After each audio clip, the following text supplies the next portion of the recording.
بسم اللہ الرحمن الرحیم الحمد للہ وکفی وسلام علی عبادہ الذین اصطفی اما بعد۔ محترم ناظرین،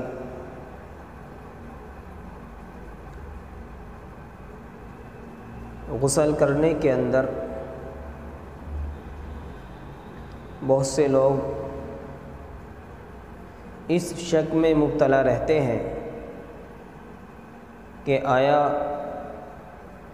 وضو غسل کے بعد کریں یا غسل سے پہلے کریں، یا غسل کرنے سے صرف وضو بھی ہو جائے گا یا غسل کرنے کے بعد وضو دوبارہ کرنا پڑے گا۔ بہت سے نوجوان اور امت محمدیہ کے بہت سے افراد اس کے اندر تذبذب کا شکار رہتے ہیں۔ محترم ناظرین،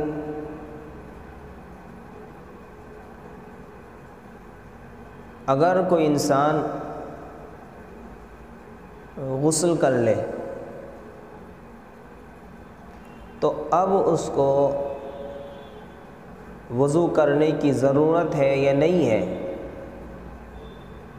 ہم آپ کے سامنے اس کی وضاحت کریں گے۔ سب سے پہلے آپ یہ سمجھ لیں کہ وضو کے اندر کن اعضاء کا دھونا ضروری ہے جو فرض ہے، اور غسل کے اندر کون سی چیزیں فرض ہیں۔ اس لیے کہ ابھی ہم غسل اور وضو کے فرائض سے بھی محروم ہیں۔ نوجوانوں کا اکثر طبقہ ایسا ہے کہ اسے پتہ ہی نہیں کہ غسل کے اندر کون سی چیزیں فرض ہیں، اور افسوس اس چیز کا ہے کہ وہ نوجوان اس چیز کو معلوم کرنے کی بھی کوشش نہیں کرتے، اور بہت سو کی تو عمر گزر جاتی ہے کہ انہیں اپنے آخر وقت تک غسل کرنا بھی نہیں آتا، بس بالٹی بھری اور پانی اپنے جسم پر بہایا اور سمجھ لیے کہ ہم نے غسل کر لیا، یہی ہمارے لیے کافی ہو گیا۔ محترم ناظرین، وضو کے اندر 3 اعضاء کا دھونا اور چوتھائی سر کا مسح کرنا یہ فرض ہے۔ وہ 4 چیزیں فرض کیا ہیں؟ پیشانی کے بالوں سے، انسان کی یہ پیشانی ہوتی ہے، پیشانی کے بالوں سے اور یہ ٹھوڑی کے نیچے تک، ٹھوڑی کے نیچے تک کا جو حصہ ہوتا ہے یہاں تک، اور اس کان کی لو سے دوسرے کان کی لو تک پورا چہرہ کا دھونا فرض ہے وضو کے اندر۔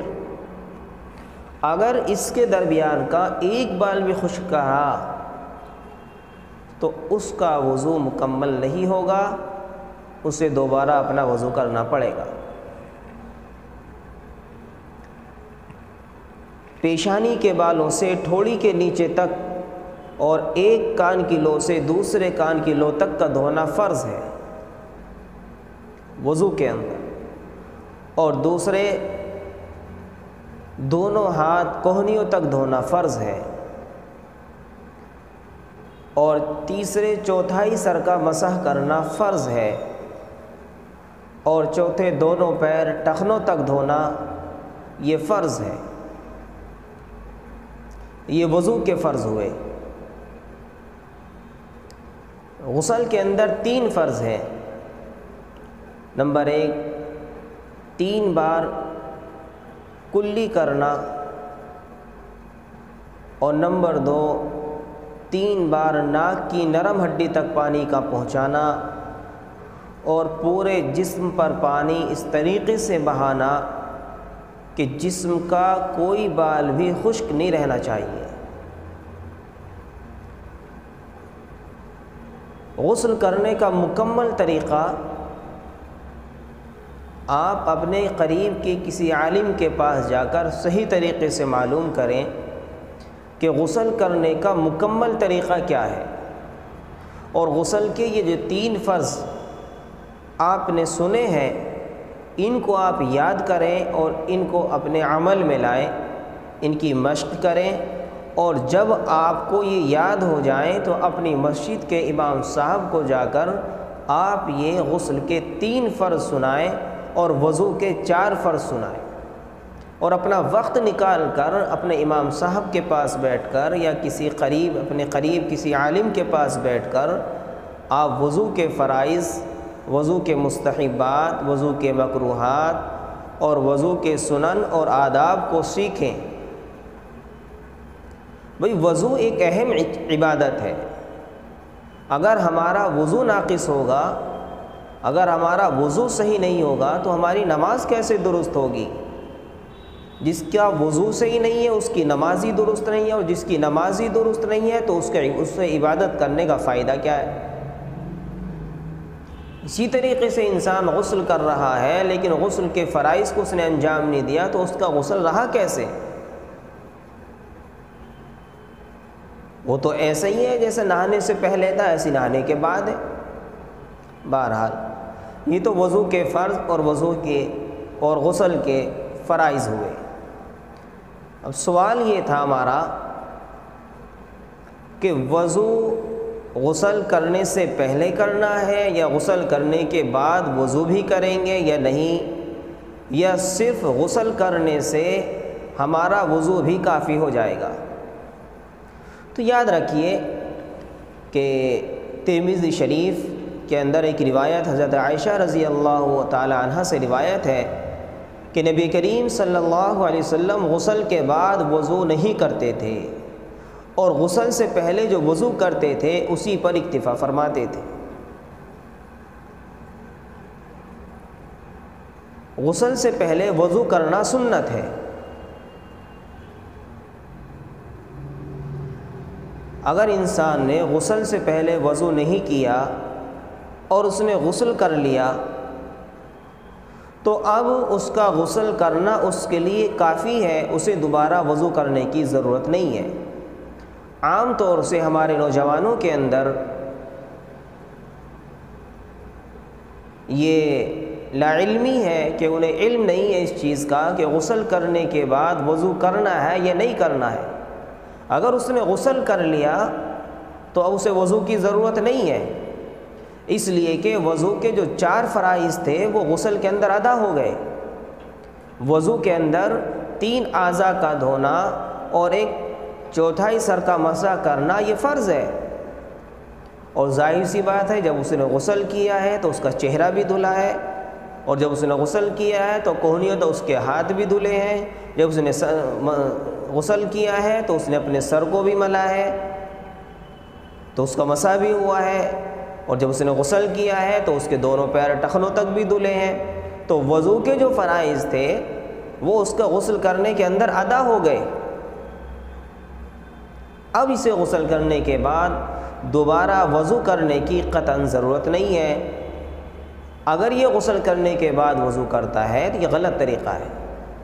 وضو اگر کرنا ہے تو غسل کرنے سے پہلے کریں، اس لیے کہ غسل کرنے سے پہلے وضو کا کرنا سنت ہے۔ آپ اپنے قریب کے مسجد میں جا کر اپنے امام صاحب کے پاس بیٹھ کر اپنے کسی عالم کے پاس بیٹھ کر ان باتوں کو معلوم کریں، ان کو سیکھیں،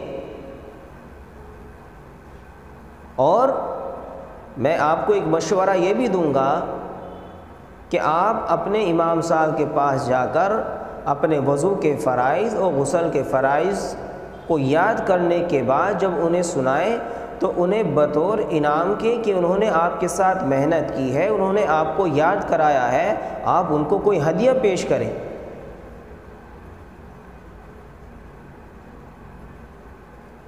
اس سے ان کے دل میں آپ کی محبت پیدا ہوگی اور ان کو اور بھی زیادہ فکر ہوگی۔ حالانکہ ہر امام کو اپنے مقتدیوں کو نماز سکھلانے کی، وضو کے فرائض سکھلانے کی، غسل کے فرائض سکھلانے کی، دین کی اہم اہم باتیں بتلانے کی اور سکھلانے کی فکر ہوتی ہے۔ اس لیے تو آپ کبھی بھی اگر ان کے پاس پہنچیں گے، رات کے 12 بجے ہوں، 1 بجے ہوں، 2 بجے ہوں، یا دن کے کسی بھی وقت میں آپ ان کے پاس پہنچیں گے، وہ آپ سے کبھی یہ نہیں کہیں گے کہ آپ بعد میں آنا، ابھی میرے آرام کا وقت ہے، بلکہ وہ کہیں گے آئیے تشریف لائیے، اور آپ کو اپنے پاس بٹھائیں گے، پوچھیں گے بھئی کیسے آنا ہوا ہے آپ کا، اور آپ اپنی ضرورت ان کے سامنے رکھیں گے تو وہ آپ کی ضرورت میں ساتھ دیتے ہیں۔ ایسا بہت کم لوگ ہیں کہ جو شاید کہہ دیتے ہوں کہ ہمارے پاس ٹائم نہیں ہے ابھی۔ اگرچہ امام صاحب پوری رات جاگے ہوں اپنے کسی کام کی وجہ سے، اپنی کسی مشغولی کی وجہ سے، اور وہ دن میں آرام کرنے کے لیے لیٹ گئے اور اتفاق سے آپ نے ان کی کمرے کی کنڈی کھٹکھٹا دی، وہ بیچارے فوراً کنڈی کھول کر آپ سے ملاقات کریں گے۔ آپ ان سے پوچھیں گے امام صاحب خیریت سے ہیں؟ وہ نہیں کہیں گے کہ ہاں میں خیریت سے نہیں ہوں، بلکہ وہ آپ کو بٹھا کر آپ کی بات کو سنیں گے۔ آپ جو بات ان کے پاس لے کر پہنچے ہیں اس کو بغور سماعت کریں گے۔ وہ آپ کے اتنے فکر مند ہیں، اور ہم ان سے بے فکر ہو جائیں۔ ضرورت ہے ہمیں اس بات کی کہ ہم اپنے قریب کے علماء کا خیال رکھیں، ان سے دین کو سیکھیں، وضو کے فرائض سیکھیں، غسل کے فرائض سیکھیں، سنتیں سیکھیں، آداب سیکھیں، مکروہات جو چیزیں ہیں ان کو سیکھیں،